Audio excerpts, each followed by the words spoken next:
Good morning.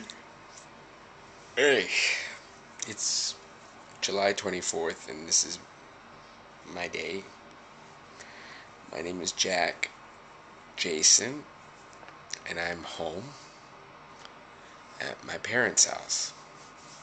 It's nice to be, home sweet home. But as my parents would say, sweet home sweet. And the reason they say sweet home sweet is because my parents sign and are deaf. And in American Sign Language, you don't say home sweet home, you actually sign sweet home sweet. The structure and the grammar of the language is different than in spoken English. In any case, I'm not here to give an English lesson or a sign language lesson. I'm here to say that I'm here at my mom and dad's house. And I came up for a conference. Well, I guess I did. I came up for a conference of children of deaf adults. It's called CODA. I drove up with a friend from Los Angeles, and she said, "Why do they call it children of deaf adults? You're adults. Why aren't you like offspring of deaf adults?" And I thought, I guess, but then offspring makes me sound like, I don't know, puppies or kittens or something like that. But in any case, I'm here in my bedroom. The bedroom I grew up. Well, it didn't look like this when I grew up, but this is the bedroom I grew up in. This is the bed that my brother slept in, but it didn't have those flower pillows. This was actually my bed here. And you can see it's filled.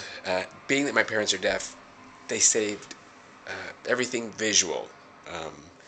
We all have little ways of remembering things, and in their case, they just save everything visual. And every time I come to visit, they give me everything they saved for me to take home to Los Angeles. So this time, I'm taking home, I don't know, like they saved menus from Sambo's, World Trade Center. They actually saved the menus. They actually saved the menus from the restaurant where I had my bar mitzvah. And let's see. Here's my family here. What do I have here? Pictures. It's my brother. It's me. My brother. Here I am in my bedroom. And let me see if they're awake. See, I think they are. This is our house. And it's kind of dark. It's 7 o'clock. Because I have to drive back to L.A. Today. Because tomorrow I'm flying to Washington to meet President Obama. Monday is the 20th anniversary of the Americans with Disabilities Act, and I work with Marley Mallon, who's deaf, as her interpreter. So essentially what I've done is I've taken my upbringing with sign language and extended it into my adult life. Here's all our family, all the pictures. You can see there's my dad, there's my mom. They've now been married 58 years. Everything in this house is about tchotchkes and souvenirs. Pictures on the walls, every place they've been, all the stuff that they've collected from their trips. And this house is, even though my parents are deaf, it's full of noise. And I'm going to attempt to explain how that is. I guess it's because since they don't hear anything, it doesn't matter to them that the house is noisy. So the floors squeak, the refrigerator hums loudly. Here's this.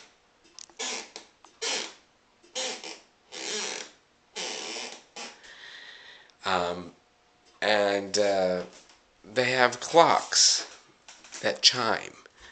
There's a clock here in the living room. And there's...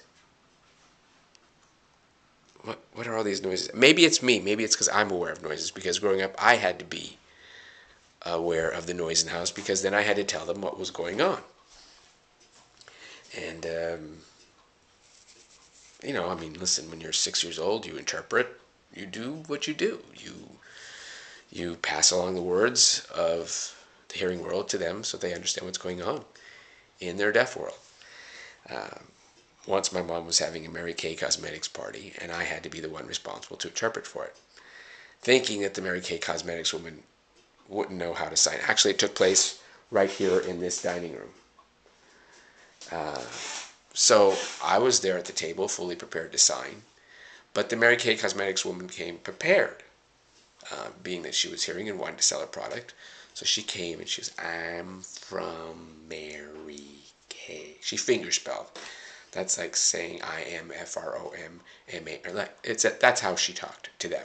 My mother, though, was very happy that she made the effort to sign. And the Mary Kay Cosmetics woman displayed all her wares. Everything was pink.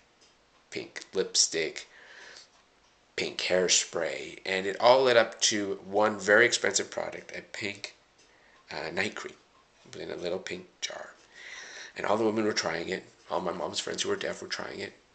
And at one point, one of my mom's friends put her fingers into this. It was really old, too. She must have been carrying her only sample because it had a little brown crust on top. My mother's friend played with it and tried it and said, oh, and in sign language said, this is thrilling. And did thrilling and knocked the jar of night cream off the table. And it was like a Pond's cold cream jar. It broke into a million pieces, shattered, scattered all over the floor. And my mom's friend was like, oh, I'm sorry. And the Mary Kay Cosmetics woman said, that's okay, don't worry.